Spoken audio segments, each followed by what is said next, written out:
Bienvenidos al mundo de mañana. El 22 de febrero del 2000 era un día caluroso para esa época del año en Independence, Missouri, y fue un día que pocos de los que viven en el área de Kansas City podrán olvidar. Permítame leer un párrafo de lo que aconteció ese día.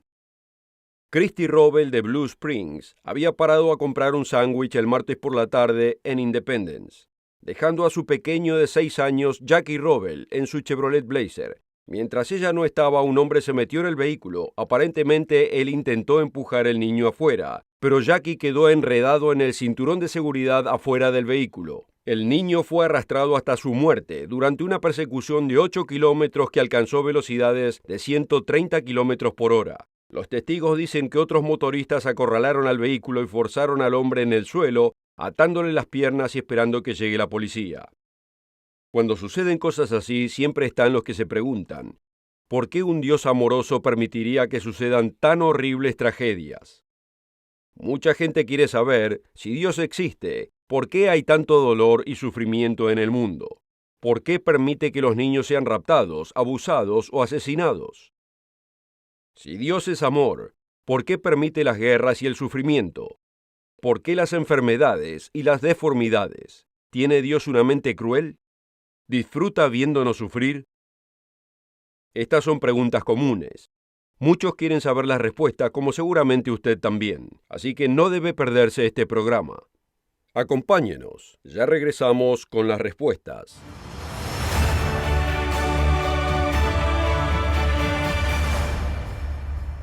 Una calurosa bienvenida al mundo de mañana a todos nuestros amigos alrededor del mundo. Cuando miramos alrededor vemos sufrimiento en todos lados. Y toda persona racional quisiera saber por qué.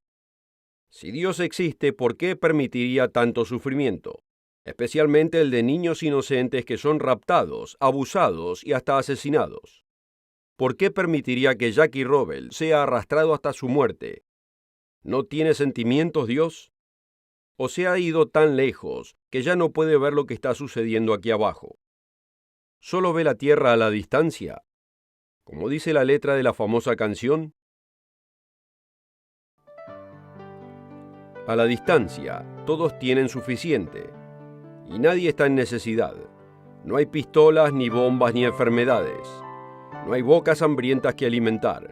A la distancia somos instrumentos, marchando en una banda común, tocando canciones de casa, tocando canciones de paz. Son las canciones de cada hombre.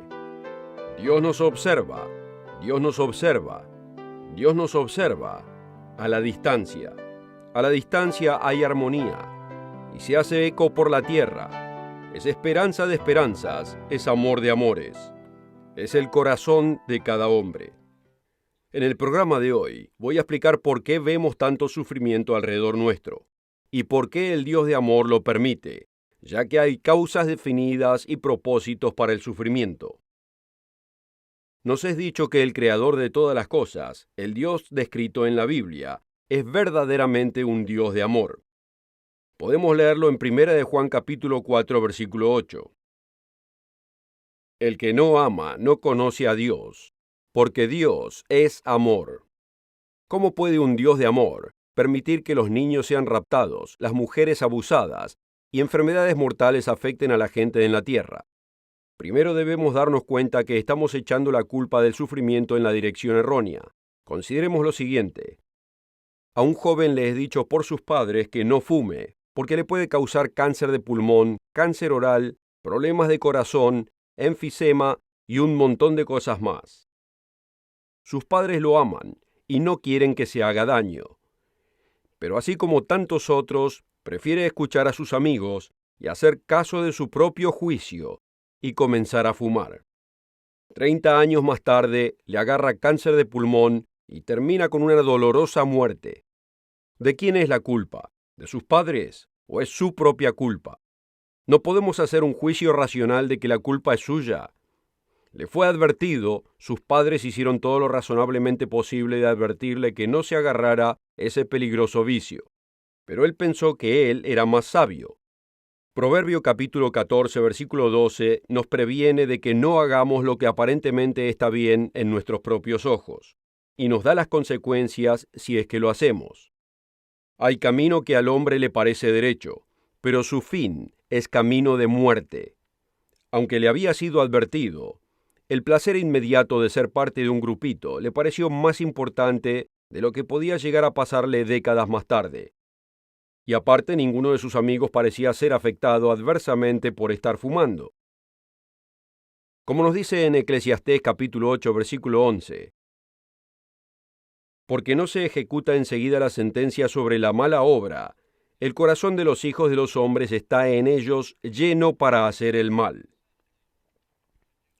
Creer que nuestro propio camino parecería bien en nuestros propios ojos y tener la vista corta ha sido el problema del hombre desde el principio.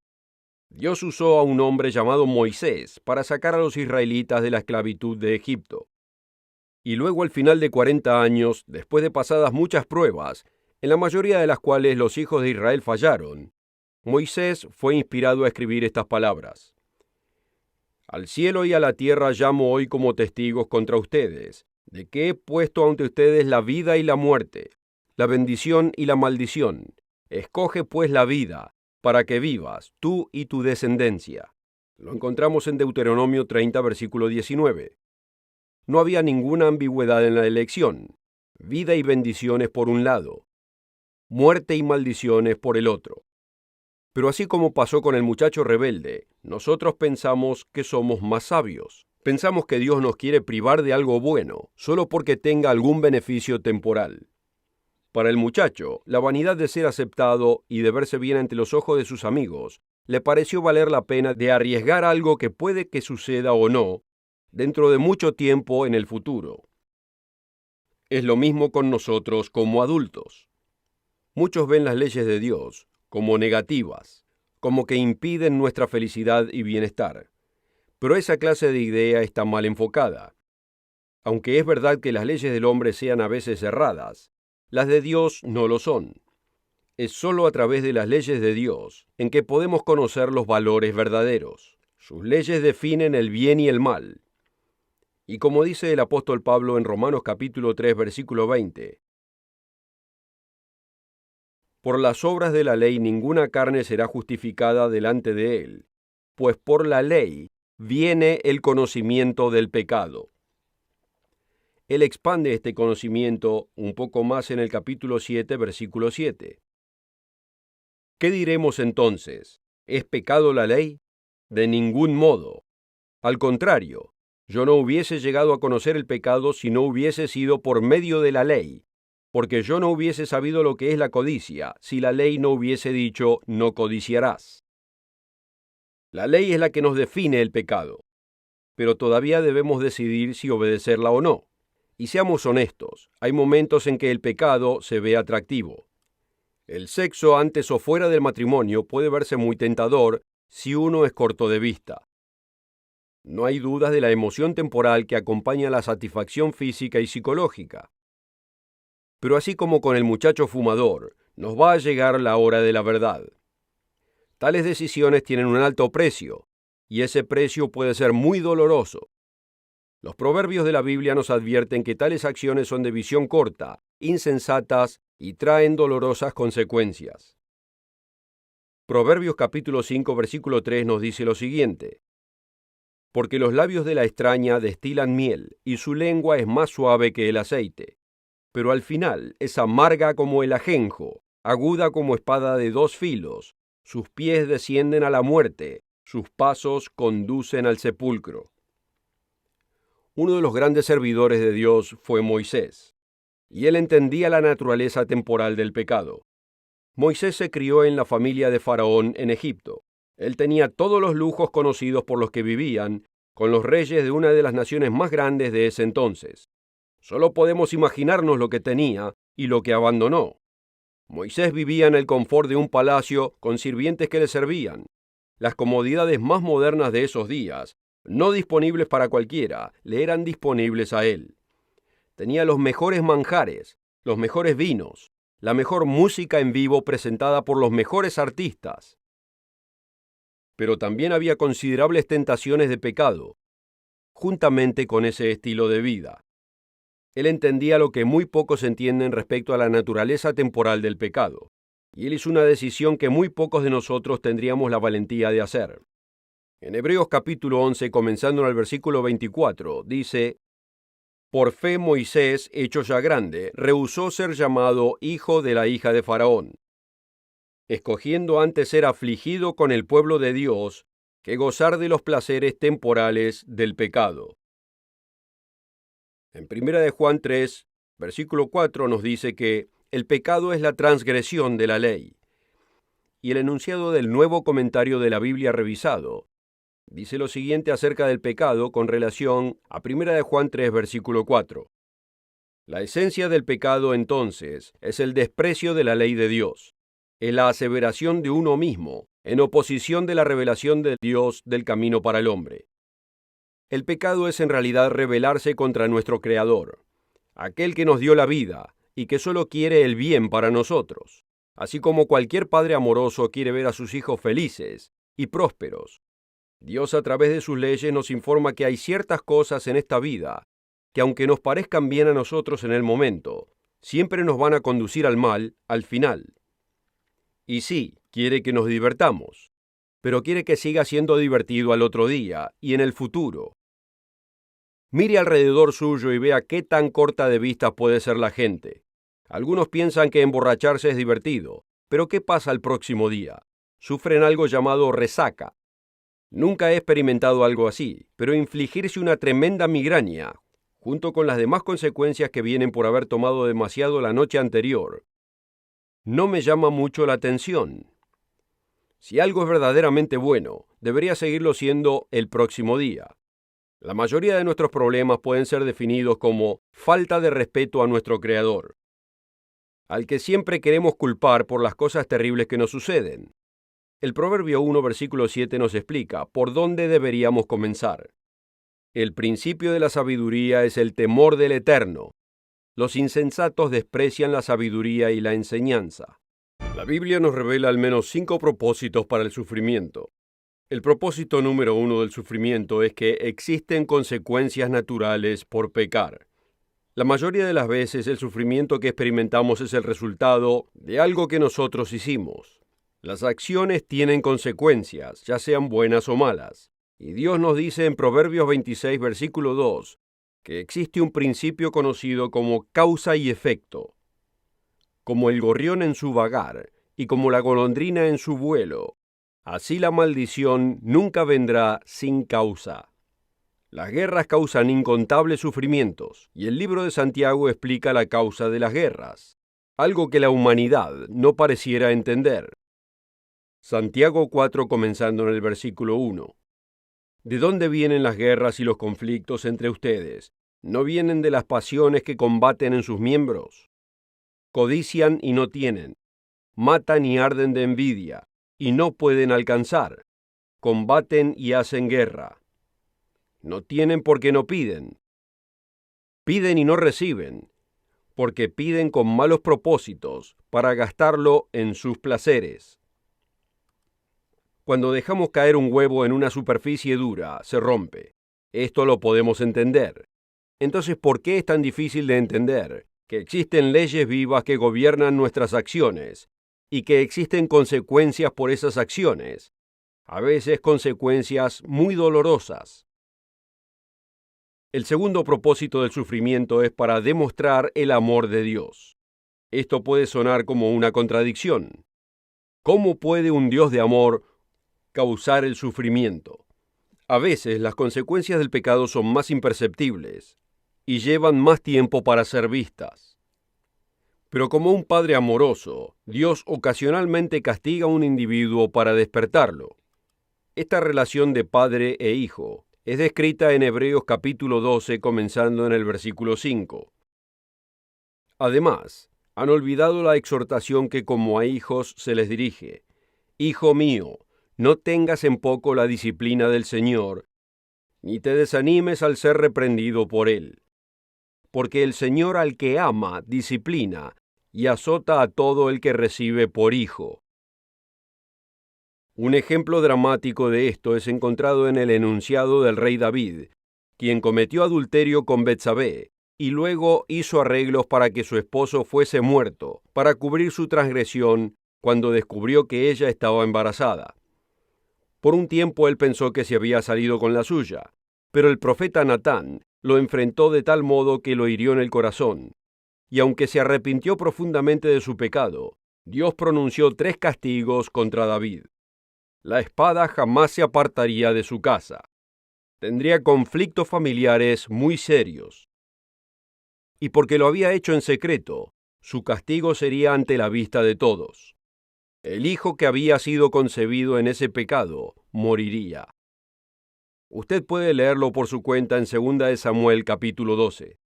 Los primeros 2 castigos fueron probablemente en parte consecuencias naturales de las acciones de David, pero el tercero pareciera un castigo de parte de Dios.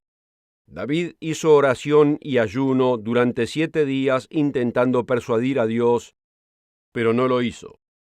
Lo que hizo David merecía la muerte, y aunque Dios le tuvo misericordia, Dios le tuvo que hacer saber a David la seriedad de su transgresión, de tal modo que nunca se lo olvide. Muchas veces es más doloroso ver sufrir o morir a otra persona, especialmente a un niño, de que nos suceda a nosotros. El sufrimiento es un resultado del amor de Dios. El tercer propósito del sufrimiento es que le advierte a otros las consecuencias del pecado. Los Hechos capítulo 5 nos cuenta la historia de 2 personas, marido y mujer, que intentaron impresionar a los apóstoles. Ellos vendieron una propiedad y le entregaron parte de las ganancias a la iglesia. Eran libres de hacer con el dinero lo que se les ocurriera. Podían haber guardado una porción, o si querían, podían haberse quedado con todo. Pero mintieron y dijeron que habían dado todo a la iglesia.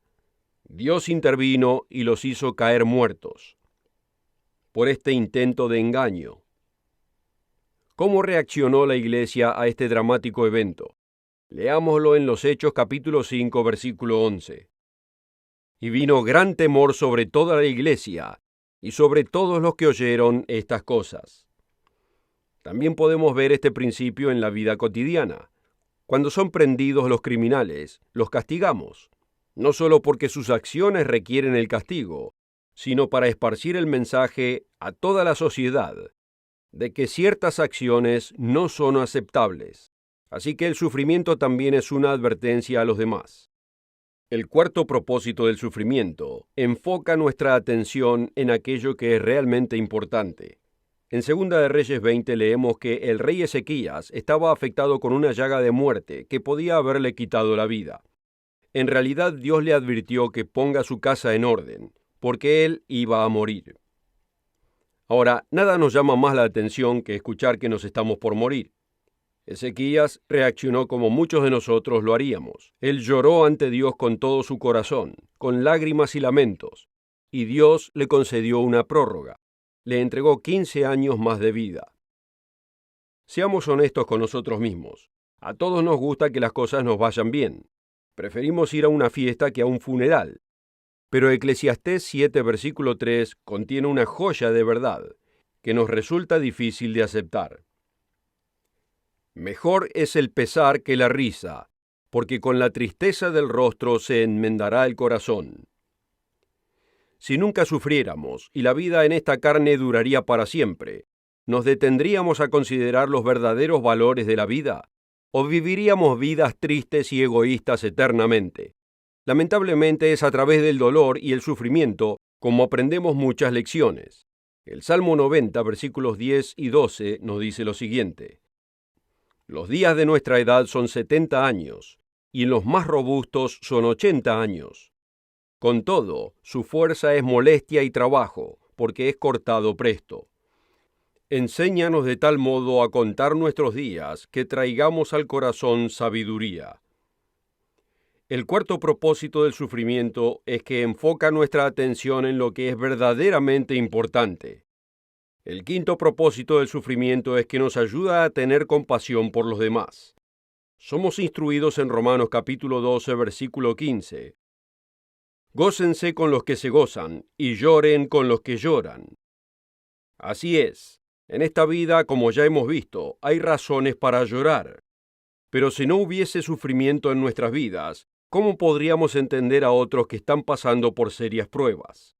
¿Se da cuenta que Jesucristo aprendió muchas lecciones por las cosas que Él sufrió? Es lo que enseña la Biblia. Entrando en medio del párrafo, vemos en Hebreos 5, versículo 7. Cristo en los días de su carne, habiendo ofrecido oraciones y súplicas con gran clamor y lágrimas al que podía librar de la muerte, fue oído a causa de su temor reverente. Aunque era hijo, aprendió obediencia por lo que padeció. Notemos lo siguiente en Hebreos capítulo 2. Porque convenía que aquel para quien son todas las cosas y por quien son todas las cosas, llevando muchos hijos a la gloria, hiciera perfecto por medio de los padecimientos al autor de la salvación de ellos. Y además, porque en cuanto él mismo padeció siendo tentado, es poderoso para socorrer a los que son tentados. Así que, ¿por qué Dios permite que hasta los pequeños sufran? ¿De qué otra manera aprenderíamos? Dios quiere que entendamos que nuestras acciones afectan a los inocentes. Son nuestros pecados los que traen el sufrimiento del inocente. ¿Puede Dios detener estas atrocidades? Claro que puede, pero nunca aprenderíamos la lección. Tienen que existir las consecuencias de nuestras decisiones, y nunca podemos decir que no nos advirtió. Osea capítulo 4 nos da este juicio junto con esta pavorosa advertencia. Osea 4, comenzando en el versículo 1. No hay lealtad, ni misericordia, ni conocimiento de Dios en la tierra. Solo hay falso juramento, mentira, asesinato, robo y adulterio. Emplean la violencia, y homicidios tras homicidios se suceden. Y ahora notemos lo siguiente. Como has olvidado la ley de tu Dios, yo también me olvidaré de tus hijos. ¿Recuerda al muchacho que decidió fumar aunque sus padres le advirtieron que no lo hiciera?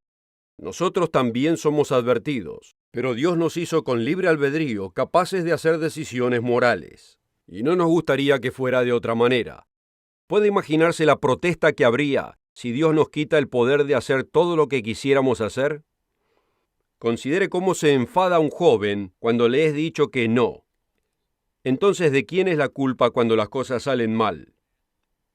Y en vez de aceptar la responsabilidad, preferimos apuntar con el dedo a Dios.